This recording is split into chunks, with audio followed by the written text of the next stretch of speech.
Alright guys, so as far as blades, Atienza blades, some of the popular ones that guys like to carry. So the Atienza practitioners, the guys in the group, right, who train, or the instructors or the practitioners.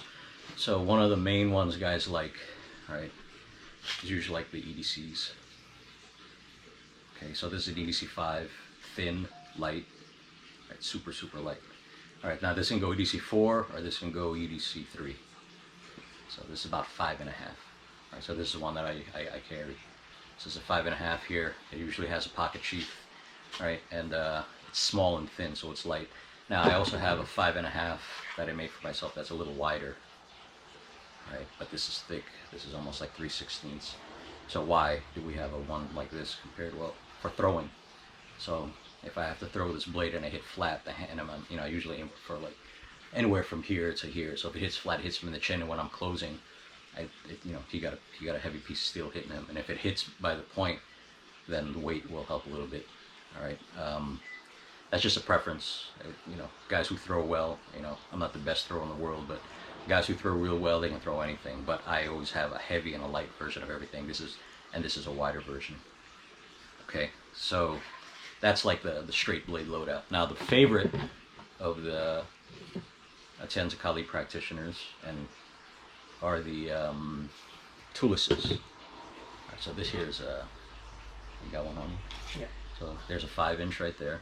Okay, you see it, and then this is a so this would be an 8-inch tulis, right? As you guys see that there. So that's an 8. So this would probably stay in somebody's bag, right? Well, I'm showing this here because you can see the cant of the handle, right? See the bend. So this is about 5 degrees or something like that. All right, so that's a 8, and this would be the 5s. All right, so the 5s is where you'll see a lot of the guys will carry because of this, the bend in the handle.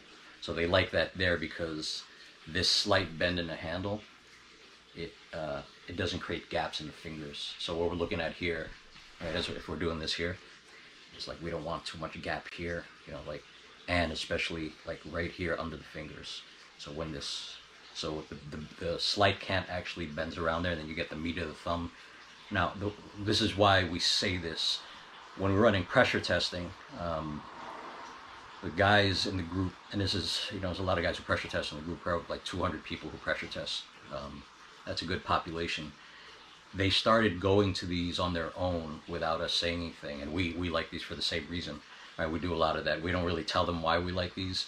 When they start to pressure thing, everything is fast and hard, and they're hitting things, and they tend to, especially newer people, they tend to lose their blades if the blades are straight, just because of that gap thing. All right, as they get better, it doesn't matter what they use.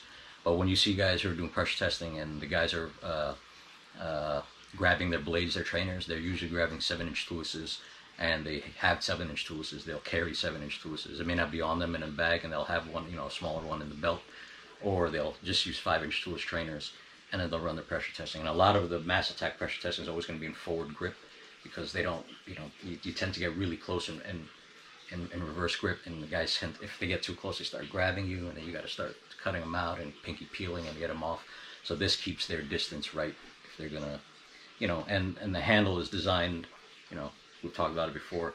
If there's no hilt, then it's got to be palm assisted here, right?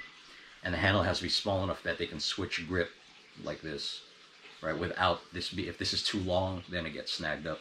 So a lot of the switch grips happen when, if they enter once, twice, they're entering in, and then they're going to go to lock while the blade's in, like in the body, they'll switch grip, and then they'll take it to the ground, and they'll finish in reverse grip. All right, so that has happened quite a bit in the training, regiments that we're running, right?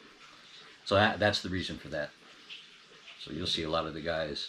So this is my tulis, right? Leo has his. His has the bronzing, so it's a little bit hard to see in the camera, but he has that. All right. His exactly. Hard to see. It's hard to see, right? His is a little thinner because he wanted a little lighter. His has the ABS, so you see a lot of the guys have ABS. So we'll stipple that, so it's, when it gets slippery, it doesn't. This one's a little smooth, so we're gonna have to restipple it. That's what's nice about these blades, right? We can restipple. I made this one out of G10. I'm probably gonna sell this while I'm on the road, and a lot of guys who are not really training, they like G10 because it's like industry standard. But guys who are pretty serious, like you see my 5s, they all have ABS handles on it, and they're stippled. You want that digging in your skin, because you get tired, turns in your hand, you could lose it, stuff like that. The main thing is that riding thing.